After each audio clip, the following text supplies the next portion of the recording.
नमस्कार, उत्तराखंड समाचार में आपका स्वागत है। मैं प्रियम शंकर झा। सबसे पहले मुख्य समाचार। प्रदेश में रेल, सड़क और हवाई यातायात में होगा सुधार। केंद्र से योजनाओं को गति देने की लगाई गुहार। जौलीग्रांट एयरपोर्ट में नाइट लैंडिंग की मांगी अनुमति।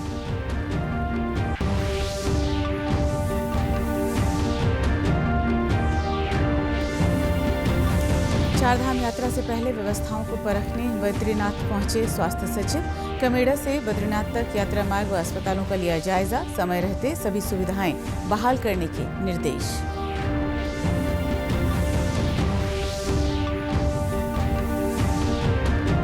और उत्तराखंड पुलिस के ऑपरेशन स्माइल से लौटी हजारों परिवारों की मुस्कान। साल 2024 में 2509 गुमशुदाओं को किया बरामद। भविष्य में एडवांस टेक्नोलॉजी का होगा इस्तेमाल। अब खबरें विस्तार से। प्रधानमंत्री नरेंद्र मोदी की अध्यक्षता में केंद्रीय मंत्रिमंडल ने आज 2025-2026 की अवधि के लिए प्रधानमंत्री कृषि सिंचाई योजना की उप योजना के रूप में कमान क्षेत्र विकास और जल प्रबंधन के आधुनिकीकरण को मंजूरी दे दी। इस योजना का आरंभिक कुल परिव्यय 1600 करोड़ रुपए है। इस योजना का उद्देश्य मौजूदा नहरों या अन्य स्रोतों से निर्दिष्ट क्लस्टर में सिंचाई जल की आपूर्ति के लिए सिंचाई जल आपूर्ति नेटवर्क का आधुनिकीकरण करना है। ये दबाव युक्त भूमिगत पाइप सिंचाई द्वारा 1 हेक्टेयर तक स्थापित स्रोत से खेत तक किसानों द्वारा सूक्ष्म सिंचाई के लिए मजबूत बैकएंड बुनियादी ढांचा तैयार करेगा। जल की मात्रा दर्ज करने और जल प्रबंधन के लिए SCADA इंटरनेट ऑफ थिंग्स तकनीक का उपयोग किया जाएगा। इससे खेत स्तर पर जल उपयोग दक्षता और कृषि उत्पादन के साथ साथ उत्पादकता बढ़ेगी। इससे किसानों की आय में भी वृद्धि होगी। प्रधानमंत्री नरेंद्र मोदी ने भारत के रचनात्मक उद्योग से वेब्स के शिखर सम्मेलन में शामिल होने का आह्वान किया। उन्होंने सिनेमा के दिग्गजों को सम्मानित किया। प्रधानमंत्री मोदी ने भारत के मनोरंजन और रचनात्मक उद्योगों से एक साथ आने और वैश्विक मंच पर देश की रचनात्मक क्षमता का प्रदर्शन करने का भी आह्वान किया। एंटरटेनमेंट आज दुनिया की सबसे बड़ी इंडस्ट्री में से एक है और आने वाले समय में इसका और विस्तार होगा। ऐसे ही समय में हमने आर्ट और कल्चर को एनकरेज करने के लिए, इसे सेलिब्रेट करने के लिए वेव्स यानी world audio visual and entertainment summit, इस वेव्स नाम का प्लेटफॉर्म बनाया गया है। अगले महीने मुंबई में इसका बहुत बड़ा आयोजन होने जा रहा है और ये लगातार होते रहने वाला है। एक लंबी व्यवस्था खड़ी हो रही है।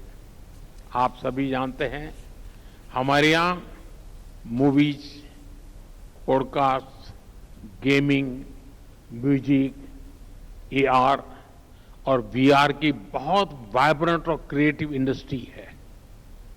हमने क्रिएट इन इंडिया का मंत्र लेकर इसे नेक्स्ट लेवल पर ले जाने का फैसला लिया है। वेव्स इंडियन आर्टिस्ट को कंटेंट बनाने और ग्लोबल बनाने के लिए एनकरेज करेगा और इसके साथ साथ क्रिएट इन इंडिया दुनिया भर के आर्टिस्ट को भारत में आने का अवसर भी देगा।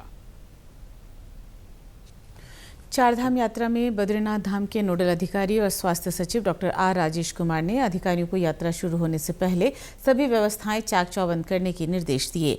उन्होंने कहा कि इस वर्ष की यात्रा हरित यात्रा के रूप में आयोजित की जाएगी, जिसके तहत यहां आने वाले तीर्थयात्रियों से प्लास्टिक और पॉलीथीन का प्रयोग न किए जाने का विशेष आग्रह भी किया जाएगा। चारधाम यात्रा मार्ग पर स्थित अस्पतालों, पार्किंग स्थलों और बद्रीनाथ हाईवे का निरीक्षण करने के बाद डॉक्टर आर राजेश कुमार ने जिला मुख्यालय गोपेश्वर में चारधाम यात्रा से जुड़े अधिकारियों की बैठक ली। बैठक में उन्होंने अधिकारियों को निर्देशित किया कि यात्रा शुरू होने से पहले मार्ग पर सभी सुविधाएं बहाल करें। उन्होंने कहा कि सभी अस्पतालों में रिक्त पड़े पदों पर जल्द ही डॉक्टरों की तैनाती की जाएगी। उन्होंने बद्रीनाथ हाईवे पर कमेड़ा, नंदप्रयाग, पागलनाला में तत्काल ट्रीटमेंट कार्य में तेजी लाए जाने के साथ ही हाईवे पेंटिंग कार्य को समय पर पूर्ण करने के भी निर्देश दिए। कमेड़ा, नंदप्रयाग और पागलनाला, इन तीनों जगहों को जो है हमने देखा और ऑफिसर्स भी थे NHIDCL के, उनको हमने इंस्ट्रक्शंस दिए हैं कि अगले 15 से 20 दिन में ये पूरे जितना भी डामरीकरण का कार्य होना है और जितने फ्लड प्रोटेक्शन के काम होने हैं उनको टाइमली कंप्लीट कर दें। साथ साथ BRO के जो काम है हेलंग से आगे बद्रीनाथ जी तक जो इम्पोर्टेंट स्ट्रेचेस हैं, जैसे मरवाड़ी पुल है, लामबगढ़ है और जोगीधारा है, यहाँ पे भी क्रिटिकल चोक पॉइंट्स हैं और इन चोक पॉइंट्स को इमीडिएटली फ्री करने के लिए निर्देश दिए गए हैं। अगले 15 से 20 दिन तक इन सभी कार्यों को संपादित करने के निर्देश दिए गए हैं। इस बार हम लोग जो यात्रा है वो हरित चारधाम यात्रा के तौर पे इसको आगे ले जाएंगे और माननीय मुख्यमंत्री जी की प्रेरणा से फूड एंड ड्रग्स डिपार्टमेंट ने इस बार ये घोषणा की है कि जितने भी वेंडर्स हैं उनसे हम लोग इंटरेक्शन करेंगे और प्लास्टिक का यूज़ जो है मिनिमाइज़ करेंगे। यही रिक्वेस्ट मैंने डिपार्टमेंट के अधिकारियों से भी किया है।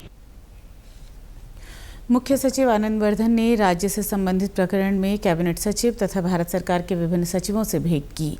इसके अलावा मुख्य सचिव आनंद वर्धन ने राष्ट्रीय सुरक्षा सलाहकार अजीत डोभाल से भेंट कर राज्य की भौगोलिक परिस्थितियों को मद्देनजर रखते हुए सीमांत क्षेत्रों में बुनियादी ढांचे के विकास कार्यों के विषय में अवगत कराया।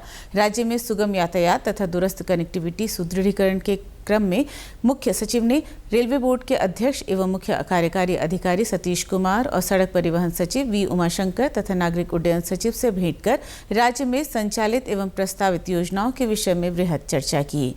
उन्होंने ऋषिकेश कर्णप्रयाग परियोजना को शीघ्र संचालित किया जाना एवं अन्य महत्वपूर्ण योजना गंगोत्री यमुनोत्री रेल परियोजना, टनकपुर बागेश्वर रेल परियोजना, देहरादून सहारनपुर रेल परियोजना तथा किच्छा खटीमा रेल परियोजना को शीघ्र स्वीकृत करने का अनुरोध किया। उन्होंने देहरादून और पंतनगर हवाई अड्डों पर रात्रिकालीन लैंडिंग की सुविधा, पर्वतीय क्षेत्रों में हेलीकॉप्टर की सुरक्षित संचालन के लिए केदारनाथ एवं सहस्त्रधारा में एयर ट्रैफिक कंट्रोल सुविधाओं तथा देहरादून स्थित जॉलीग्रांट एवं पंतनगर हवाई अड्डे के विस्तारीकरण में तेजी लाने का भी अनुरोध किया। उत्तराखंड पुलिस के ऑपरेशन स्माइल को अब तक का सबसे सफल और संवेदनशील अभियान माना जा रहा है। बीते सालों की अपेक्षा साल 2024 में 2 चरणों में अभियान चलाकर सबसे अधिक 2509 गुमशुदाओं को बरामद कर उनके परिजनों से मिलाया गया। पुलिस महानिदेशक दीपम सेठ ने आज ऑपरेशन स्माइल की समीक्षा की।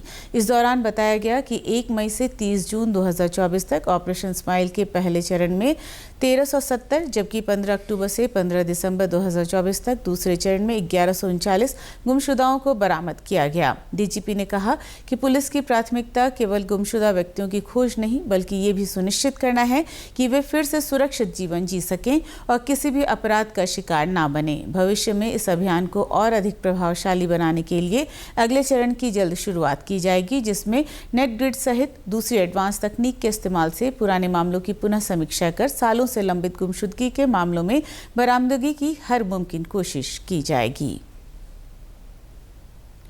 प्रदेश भर के विद्यालयों में 21 अप्रैल को प्रवेश उत्सव मनाया जाएगा। इस दौरान नए छात्रों को स्कूल के माहौल से परिचित कराने के साथ साथ उनका मनोबल भी बढ़ाया जाएगा।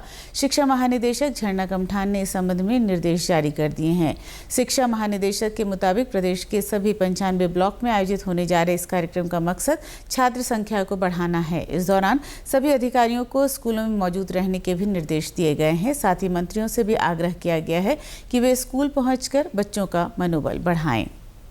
जैसे कि हर वर्ष जो है प्रवेशोत्सव कार्यक्रम सभी विद्यालयों में मनाया जाता है, तो इसी तरह से इस साल भी हम 21 अप्रैल को जो है ये प्रवेशोत्सव कार्यक्रम प्रदेश के सभी जो 95 ब्लॉक्स हैं उसमें आने वाले सभी विद्यालयों में मना रहे हैं। तो इसका मुख्य उद्देश्य जो है हमारे छात्र संख्या को बढ़ाना है और साथ में जो छात्र जो है नए प्रवेश लेते हैं उनके साथ में एक उत्सव मनाना है। इस कार्यक्रम को बड़े ही हर्षोल्लास से मनाया जाता है और इसमें हमने अपने सभी विभागीय अधिकारियों को, टीचर्स को निर्देशित कर दिया है इसकी तैयारियों के लिए और साथ में हमने अपने विभाग के सभी अधिकारियों की ड्यूटी लगा दी है।